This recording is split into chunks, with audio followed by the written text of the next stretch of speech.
Greetings from Jia Arts.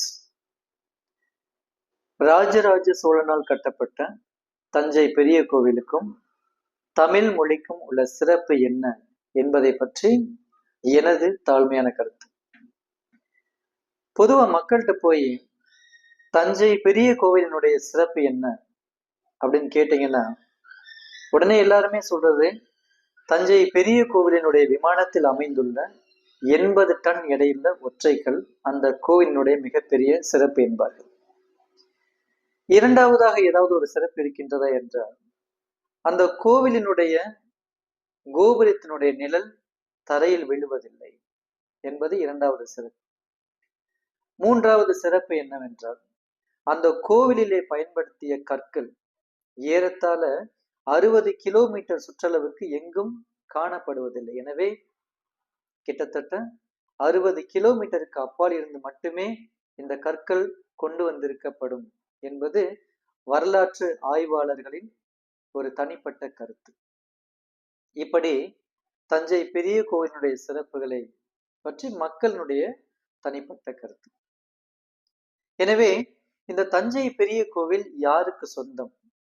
இரண்டாவது கேள்வி எதன் அடையாளம் என்ற கேள்வி வரும் பொழுது பொதுவாக மக்கள் கூறுவது என்னவென்றால் இந்த தஞ்சை பெரிய கோவில் என்பது இந்துக்களின் சொத்து, இந்துக்களின் அடையாளம் என்பது பொதுவான கருத்து.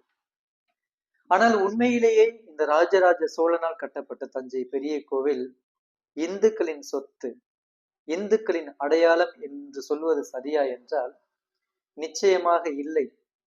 ஏனென்றால் 1981ஆம் ஆண்டு தமிழ் மொழியினுடைய சிறப்புகளை இந்த உலகத்திற்கெல்லாம் எடுத்துரைக்க வேண்டும் என்ற ஒரு உன்னதமான நோக்கத்தோடு தொடங்கப்பட்டதுதான் தஞ்சையிலே அமைந்திருக்கக்கூடிய தஞ்சை பல்கலைக்கழகம்.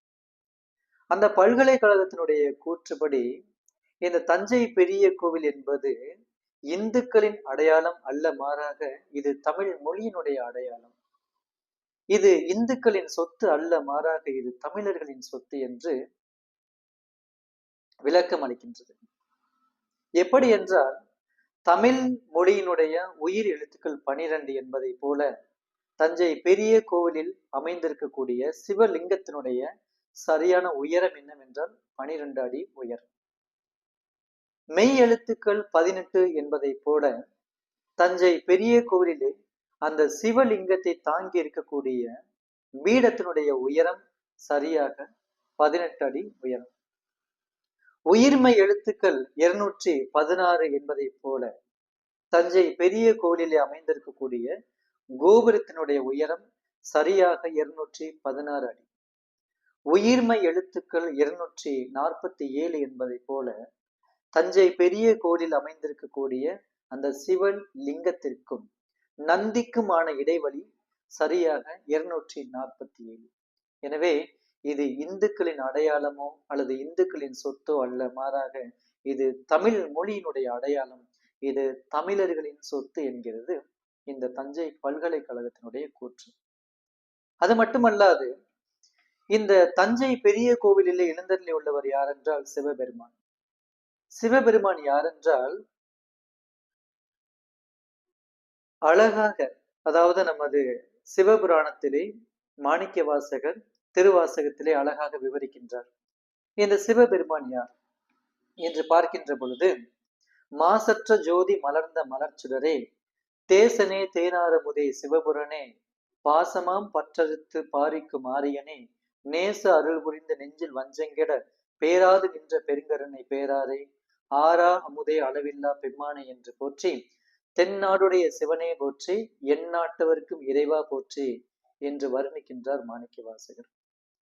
தென்னாடுடைய சிவனே போற்றி, எந்நாட்டவர்க்கும் இறைவா போற்றி என்றால் என்ன என்றால் தென்னகத்தில், அதாவது இந்த தமிழ் மண்ணில் தென்னகத்தில் நாங்கள் அவனை சிவன் என்று அழைக்கின்றோம், ஏனைய உலகத்தார் அவனை இறைவா என்று போற்றுகின்றனர் என்கிறார் மாணிக்க வாசகர். எனவே இந்த தமிழ் தேசத்தில் சிவபெருமான் யார் என்றால் அவர் இறைவனாக பார்க்கப்பட்டவர், அவர் ஒரு கடவுளாக பார்க்கப்பட்டவர். ஆனால் அவர் இறைவனாகவும் கடவுளாகவும் மட்டும் பார்க்கப்பட்டவரா என்றால் நிச்சயமாக இல்லை. ஏனென்றால் அதையும் தாண்டி அவர் ஒரு புலவராக பார்க்கப்பட்டவர். எப்படி என்றால் இறையனாரும் எம்பெருமான் முருகவேலும் அகத்தியனும் கட்டிக்காத்த இந்த தமிழ் சங்கம் என்கிறது சங்க இலக்கிய வரலாறு. அப்பேற்பட்ட ஒரு புலவர், அப்பேற்பட்ட ஒரு புலவரின் ஆலயத்தில் இன்று தமிழிலே பிரார்த்தனை செய்வது தவறு என்கிறது இந்த சமூகம்.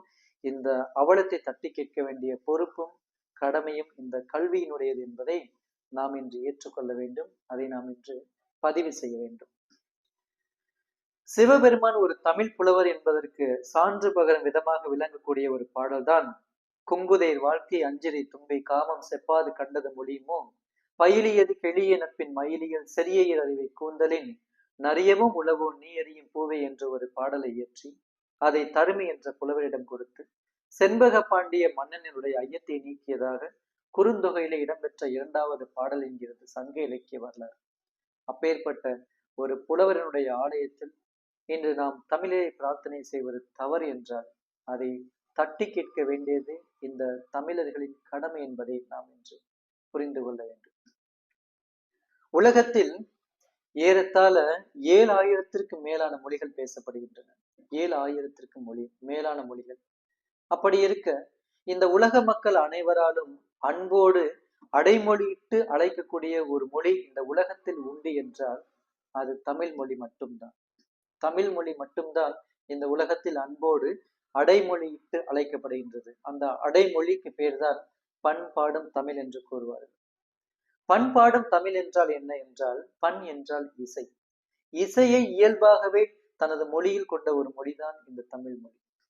ஏனென்றால் இந்த உலகத்தில் செயலுக்காக ஒரு இலக்கணத்தை உருவாக்கிய பொழுது உணர்வுக்காக ஒரு இலக்கணம் உண்டு என்றால் அது தமிழ் மொழி மட்டும்தான்.